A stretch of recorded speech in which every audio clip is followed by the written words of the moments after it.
தான் ஆரம்பிச்ச கட்சியினுடைய கொடியில அறிஞர் அண்ணா அவர்களை வச்சவர் எம்ஜிஆர். ஆனா அறிஞர் அண்ணா அவர்கள் ஆரம்பிச்ச அந்த கட்சியை அதுக்கப்புறம் கைப்பற்றினவங்க என்னெல்லாம் பண்றாங்கன்னு நான் சொல்லிதான் உங்களுக்கு தெரியணுமா என்ன? மக்களே, உங்களுக்கு தான் அது நல்லா தெரியுமே. தனிப்பட்ட முறையில எங்களுக்கும் அவங்களுக்கும் எந்த பிரச்சனையும் கிடையாதுங்க. எந்த வாய்க்கா வரப்பு தகராறுலாம் எதுவுமே கிடையாதுங்க. அப்படியே இருந்தாலும் அது நம்ம கண்டுக்கவே போறது இல்லைங்க. தனிப்பட்ட முறையில அவங்களுக்கு வேணா நம்ம மேல வன்மத்தோட இருக்கலாங்க. ஆனா நாமெல்லாம் அப்படி கிடையவே கிடையாதுங்க.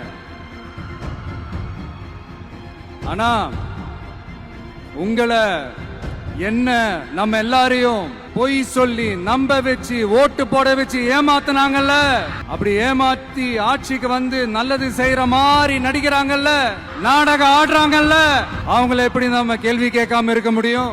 அதனால அவங்கள நம்ம கேள்வி கேட்காம விட போறதே இல்ல. இதை ஏன் நான் காஞ்சிபுரம் மாவட்டத்தில் இருந்து நான் சொல்றேன்னா, தெரிஞ்சோ தெரியாமலோ இந்த மாவட்டத்துக்கும் நமக்கும் ஆட்டோமேட்டிக்காவே ஒரு கனெக்ஷன் ஒண்ணு ஏற்படுதுங்க. ஏன்னா நம்மளுடைய முதல் கள பயணத்தை தொடங்கினதே பரந்தூர்ல இருந்துதான். பரந்தூருக்கு போய் அந்த மண்ணில நின்னு அந்த மக்களுக்காக கேள்வி கேட்டதும் இதே அண்ணா அவர்கள் பிறந்த காஞ்சிபுரம் மாவட்டம் தான்.